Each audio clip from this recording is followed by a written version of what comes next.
Hi friends, I hope you all will be fine in health. So today again I am with you another drawn article. I will read that article in front of you, then I will tell you all advanced structure and all sentences structure that has been used by the writer in this article.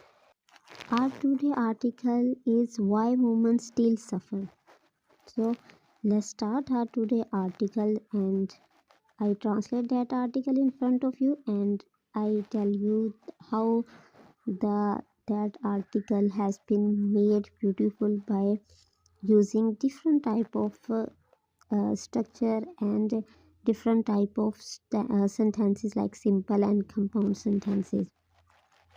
So without any delay, let's start our article. Article start from here. A new government is coming to power. ठीक है जी। अब हम इसके पहले translation करेंगे और उसके बाद हम लोग देखेंगे कि ये किस तरह सेंटेंस बनाया गया है। अ न्यू गवर्नमेंट, नई गवर्नमेंट, इज़ क्या है कमिंग आ रही है, टू द पावर, पावर में। अब हमने ट्रांसलेशन कर ली कि एक नई गवर्नमेंट जो है वो पावर में आ रही है। ठीक है, अब ट्रांसलेशन के बाद आप अपने खुद से ये कहो कि क्या क्या चीज़ गवर्नमेंट में आ रही है। मैंने आपको हिंट दिया ना, जिस चीज़ के बारे में हम लोग बात कर रहे होते हैं वही हमारा सब्जेक्ट होता है। तो हम बात कर रहे हैं कि नई गवर्नमेंट जो है वो पावर में आ रही है। तो नई गवर्नमेंट पावर में आ रही है तो नई गवर्नमेंट यहाँ क्या है, सब्जेक्ट। सब्जेक्ट के बाद हमारे पास क्या है, इज़, और इसके बाद एक और वर्ब है, कमिंग, आना। तो ये भी क्या है, वर्ब। तो यहाँ फिर इज़, यहाँ अगर मेन वर्ब के साथ ये हेल्पिंग वर्ब हो तो फिर ये क्या बन जाएगा, ये यहाँ बन जाएगा हेल्पिंग वर्ब। ठीक है, ये बन जाएगा हेल्पिंग और ये क्या है, मेन। आगे अगर मेन वर्ब आईएनजी की फॉर्म में हो और अगर साथ इसके टू लगा हो तो फिर हमने देखना है भाई ये क्या चीज़ है। यहाँ है मेन वर्ब आईएनजी, ठीक है, और इसके साथ लगा हुआ है टू। ठीक है, ये इस तरह के सेंटेंसेस होते हैं कि जिसमें अभी काम हुआ नहीं होता लेकिन वो काम होना ही होता है, वो ज़रूरी होना होता है। ठीक है, अगर हम कह रहे आई एम गोइंग, नहीं, आई एम गोइंग टू, मतलब अभी मैं जा नहीं रहा। ठीक है ना, I am going to pay this fees, I am going to order for a pizza. ठीक है ना, मैं ये करने जा रहा हूँ लेकिन अभी मैंने किया नहीं और मैं ज़रूर करूँगा ये काम। तो उसके लिए वर्ब की आईएनजी के साथ अगर टू लगा हो और उसके बाद हमारे पास अगर नाउन है तो ये देखें, ये वर्ब की आईएनजी फॉर्म है, ये हमें नज़र आ रही है, वर्ब की आईएनजी फॉर्म है। ठीक है, उसके बाद टू लगा हुआ है, उसके बाद क्या है, नाउन है। तो ये आप ये समझ लें कि ये जो सेंटेंस है इसमें काम अभी हुआ नहीं, वो होने वाला है लेकिन वो ज़रूर होगा। ठीक है, ये कंपल्शन है।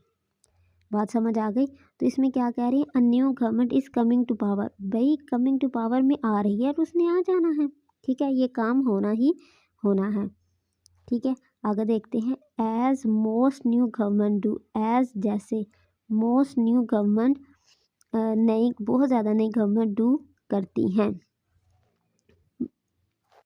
आप भाई पहले पूरा इसका सेंटेंस पढ़ लें और उसके बाद मैं बताऊंगी कि इसमें क्या इसने कहा है और कैसे इसको एडवांस स्ट्रक्चर में इसने इस सेंटेंस को बनाया है। एज मोस्ट न्यू गवर्नमेंट, जैसे न्यू गवर्नमेंट कहते हैं, इट विल ट्राई, ये कोशिश करेगी, टू फॉर्मुलेट, तश्कील देना। फॉर्मुलेट का मतलब होता है तश्कील देना। पुलिसीज एंड प्रोग्राम्स, और प्रोग्राम डैट जो कि reflect manifesto promises made to supporter, जो कि अक्स करेंगे, बताएंगे, मैनिफेस्टी जो मंशूर होता है, जो इत्तेहादियों के साथ हमारे प्रॉमिसेस होते हैं, मेड टू सपोर्टर्स, अपने सपोर्टर के साथ जो उन्होंने मंशूर तय किए होते हैं, उस तरह की वो पॉलिसीज़ और प्रोग्राम जो अपने सपोर्टर्स के साथ उन्होंने वादे किए होते हैं, जो उन्होंने मंशूर तय किया, तो उसके मुताबिक ही वो जो है अपनी पॉलिसीज़ और प्रोग्राम बनाती है। अब ये देखें, अब हम देखें ना, यहाँ से लेके एज न्यू गवर्नमेंट डू, ये क्या है, ये उसने रीज़न बता दी है कि जिस तरह दूसरी गवर्नमेंट करते, एज लगा के हम लोग आगे रीज़न बताते हैं, एज, ही इज़, जैसे वो बेमाल है, इस तरह के जब हम रीज़न देते हैं तो हम लोग एज का यूज़ करते हैं। ये कंजंक्शन है, लिंकिंग वर्ब है, लिंकिंग वर्ड है। अब हमने क्या कर दिया, अब ये देखिए इसने कौन सा टेंस यूज़ किया है, इसने प्रेजेंट इंडेफिनिट यूज़ किया। देखो एज जो आ गया हमारे पास, कंजंक्शन आ गया, मोस्ट ज़्यादा, न्यू गवर्नमेंट्स, नई गवर्नमेंट्स, डू का मतलब होता है करना, तो करती हैं। इसके अलावा कोई और वर्ब तो नहीं ना इसमें, is, are, am, was, verb कुछ भी नहीं है, ये डायरेक्ट ही हमारे पास वर्ब है, ये मेन वर्ब है। तो ठीक है, तो जिस ज़्यादा है तो हमने डू लगा लिया, अगर सिंगल होती तो डज होता है। ठीक है, ये करती हैं, तो हमें पता चल गया ये प्रेजेंट इंडेफिनिट का। इस तरह हम लोग टेंसेस की भी पहचान कर सकते हैं। आप देखिए वो बता रहा है भाई क्या करेगी, इट, ये जो गवर्नमेंट है, ये जो न्यू गवर्नमेंट है ना, ये इट इसको रिप्रेजेंट कर रहा है, ये करेगी ट्राई, कोशिश करेगी। आगे टू, टू का मैंने आपको पहले बताया, टू हमें बताता है पर्पस को कि क्या काम। अब ये टू लगा के हमें बता रहा है फार्मूलेट, फार्मूला तश्कील देना, पॉलिसीज है प्रोग्राम डैट रिफ्लेक्ट, जो कि उनकी अक्कासी करेगी, मैंने उनकी मंशूर की, जो उन्हें प्रोमिस जो वादे किए हैं, मेड टू सपोर्टर्स, अपने सपोर्टर बनाने के लिए। ठीक है, ये वाले सपोर्टर नहीं, वो जो इत्तेहादी जमातें होती हैं, ये उन सपोर्टर्स की यहाँ बात की जा रही है। ठीक है, ये आपको, आई होप कि आपको ये सेंटेंस समझ आया होगा कि कैसे बनाया है और कौन सा इसमें टेंस यूज़ किया गया है। अब हम लोग नेक्स्ट सेंटेंस देखते हैं, the fundamental issue with collisions. ठीक है, the fundamental issue with collisions, collisions का मतलब होता है इत्तेहादी जमातें हैं जिसके साथ इत्तेहाद किया होता है, कोलिशंस।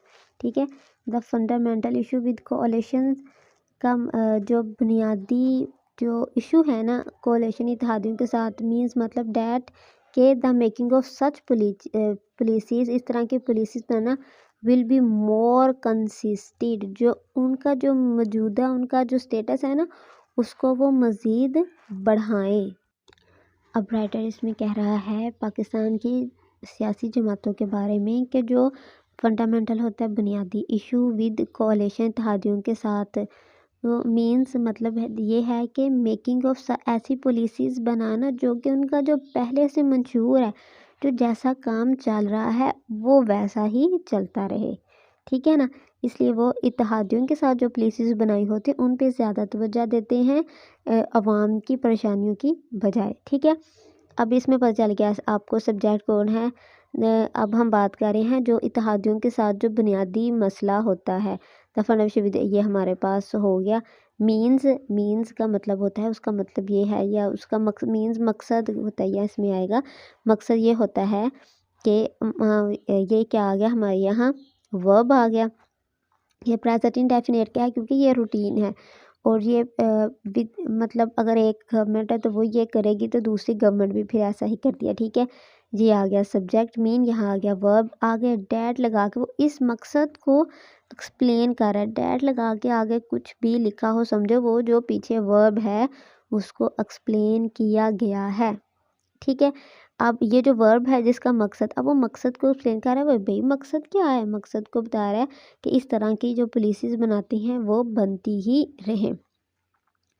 हाउएवर, ताहम, given the state of poli crisis, कहते हैं given the state of, given का मतलब है दी गई है, हमारे पास जो नई गवर्नमेंट आएगी ना, ठीक है, उसको जो स्टेट दी गई है, गिवन द स्टेट, की पैसिव है, गिवन द स्टेट, और पैसिव वाइज के लिए गिवन आया।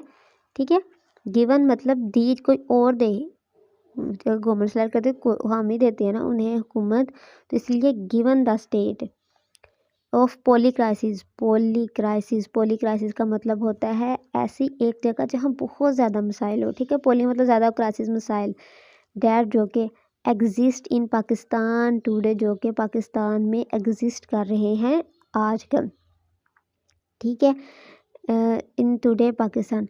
अब यहाँ हमने अपने सेंटेंस की को देखने को, ताहम given the state of poli crisis, कहते हैं ये जो हमें पोली क्राइसिस वाली स्टेट दी गई है, ठीक है, that exist in today Pakistan, जो कि आज पाकिस्तान के नाम से एग्जिस्ट हो रहा है और पाकिस्तान में एग्जिस्ट कर रही है ये पोली क्राइसिस वाली स्टेट। ठीक है, policy makers will need to address citizen, कहते हैं अब इसमें क्या होगा, जो पॉलिसी मेकर है ना वो क्या करेंगे, उनको विल नीड टू, उनको ज़रूरत होगी एड्रेस सिटीज़न के बारे में सोचने की, उनके बारे में एड्रेस करने की। ठीक है, अब यहाँ बात कर रहे हैं कि पॉलिसी मेकर्स को ज़रूरत होगी, पॉलिसी मेकर्स, ये क्या आ गया, सब्जेक्ट, विल नीड टू, ज़रूरत होगी, ये क्या आ गया, वर्ब आ गया। वर्ब के बाद ऑब्जेक्ट, क्या ज़रूरत होगी भाई, उनको एड्रेस सिटीज़न, सिटीज़न को एड्रेस, उनके मिसाइल को जानने की उनको ज़रूरत होगी, उनके कंसर्न्स को, ठीक है, एंड उनके कंसर्न को, और जो पाकिस्तान में इकानमी की सूरत हाल है उसको साइमल्टेनियसली एक ही वक्त में। अब वो कह रहे हैं जो पॉलिसी मेकर्स हैं उनको ज़रूरत होगी क्या करने की, सिटीज़न एड्रेस, सिटीज़न के बारे में सोचने की, उनके कंसर्न है उनके बारे में, और सिटीज़न के बारे में, और इकानमी साइमल्टेनियसली, और इकानमी के बारे में भी एक ही वक्त में, ठीक है। अब दिया आ गया, one way of doing this is to understand where the gap are most apparent, ठीक है। कहते हैं अगर हम लोग, कहता है भाई इसको करने का ना एक ही रास्ता है, one way of doing this, doing करने का, मैंने आपको बताया जितने भी काम हो ना करने, जो जिनके एंड पे नून अलिफ ना ऐसे आता है, करने का मतलब नहाने और बातें करना, इस इन सब के साथ ना आईएनजी फॉर्म आती है, ठीक है ना। बातें करना, टॉकिंग, नहाना, बाथिंग, इस तरह के ना। तो यहाँ भी कहते हैं one way of doing this, इस तरह करने का, ठीक है। अब ये ना कहो कि वन वे ऑफ, एक ही रास्ता है, डूइंग कर रहा है, इस तरह ये आईएनजी फॉर्म नहीं है। ये डूइंग का मतलब होता है करना। जितने भी ये जो वर्ब होते हैं जिनके एंड पे नून अलिफ ना ये आते हैं, इनके लिए हम लोग आईएनजी फॉर्म में इनका वर्ब बनाते हैं। एक ही रास्ता ऑफ डूइंग दिस, इसे करने का, ये हमारा क्या आ गया, सब्जेक्ट। सब्जेक्ट के बाद कहते हैं इज़ हमारा क्या आ गया, linking verb. To understand, understand का मतलब है अभी हमने अंडरस्टैंड किया नहीं, टू का मतलब है अभी वो काम हमने करना है, ठीक है। अब वो हमें एडवाइस कर रहे, एक ही रास्ता है ये करने का। कहते हैं क्या, कि हम इनको अंडरस्टैंड करें, हम इस चीज़ को देखें, क्या अंडरस्टैंड करें, वेयर, अब ये एक्सप्लेनेशन दे रहा है, वेयर लगा के, where gaps are most apparent, apparent का मतलब होता है जाहिर, कि कहाँ जो गैप है ना वो हमें नज़र आ रहे हैं, कौन से ऐसे मिसाइल हैं, गैप आर मोस्ट अपेरेंट का यह मतलब है वो कौन से मिसाइल हैं जो हमें दूर से भी नज़र आ रहे हैं।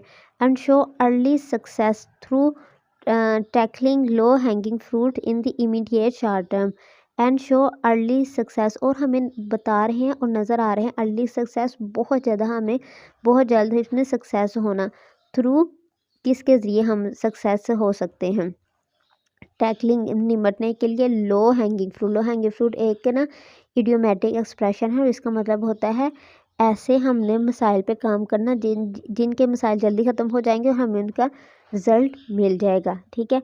इस तरह के जितने भी जो मिसाइल होते हैं उनके लिए एक्सप्रेशन यूज़ करता है लो हैंगिंग फ्रूट्स इन दी इमीडिएट शॉर्ट टर्म, मतलब बहुत ही शॉर्ट टर्म में जो इसके हमें रिजल्ट मिल जाए। चलो जी, अब इसकी हम लोग ना पोस्टमार्टम कर देते हैं अभी क्या कह रहा है, ठीक है। अब इसमें दो क्लासेस यूज़ किए गए हैं और ये देखें, और दो हमारे ना सेंटेंस, एक ये सेंटेंस है और एंड लगा के हमने दूसरा दिखा के इसको हमने कंपाउंड सेंटेंसेस बना दिया हम, ठीक है। अब पहले सेंटेंस को देखो, उसमें हम लोग कह लें एक ही रास्ता है भाई इसको करने का, इतनी बात तो हमें समझ आ गई थी। एक ही रास्ता है, one way of doing this, एक ही रास्ता है करने का, इज़ मतलब हमारे पास है, हम उसको शो कर रहे हैं कि भाई ये कौन सा काम है, ये स्टेट ऑफ बीइंग है। एक ही रास्ता है इसको करने का, वो क्या है भाई, इज़ इसका वर्ब है, ठीक है। तो वो हमें बता रहा है भाई किस तरह कर सकते हैं, हम लोग कह सकते हैं कि हम इस चीज़ को समझ के कि कहाँ कहाँ गैप है उसको समझ के हम लोग इसके जो मुश्किल से निकल सकते हैं। एंड और आगे एक और वो सजेशन दे रहा है, और हम लोग क्या कर सकते हैं भाई, ये हमारा अगला सेंटेंस शुरू हो गया। इस सेंटेंस में सब्जेक्ट था, वर्ब था, ऑब्जेक्ट था, ये एक पूरा हमारे पास सेंटेंस है, ठीक है। आगे देखो अगला जो सेंटेंस है वो भी हमारे पास एक कंप्लीट सेंटेंस होगा क्योंकि इसमें भी वर्ब, सब्जेक्ट और ऑब्जेक्ट होगा। कहते हैं शो दिखाकर अर्ली सक्सेस, अर्ली सक्सेस, ठीक है जी। वो कह रहे हैं शो, बात इसी की हो रही है, सब्जेक्ट इसका यही है कि हम इनको ना एक ही तरीका है, इनको एक ये तरीका है कि इसको हम लोग ऐसा करते हैं। और दूसरा एक और बताते हैं भाई, एक और तरीका भी कहते हैं। वो क्या, वो यहाँ बता रहा है कि शो दिखाकर अर्ली सक्सेस, जल्दी कामयाबी दिखा के, ठीक है, अपने कामों को जल्दी करके। कहते हैं अपने कामों को हम जल्दी कैसे कंप्लीट कर लेंगे भाई, हमारे तो इतने मिसाइल हैं। वो कहते हैं थ्रू के ज़रिए से tackling low hanging fruit in the immediate short term.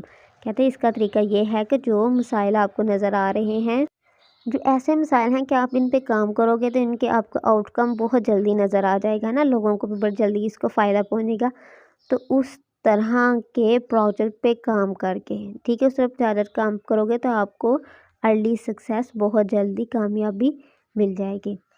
I hope guys आपको ये आज का लेक्चर बहुत ज़्यादा पसंद आया होगा। अभी आपको लेक्चर पसंद आया होगा तो प्लीज़ कमेंट कीजिए और लाइक कीजिए और सब्सक्राइब कीजिए मेरे चैनल को। और इंशाल्लाह कल एक और एडिटोरियल के साथ आपके साथ में हाज़िर होंगी। Thank you for watching.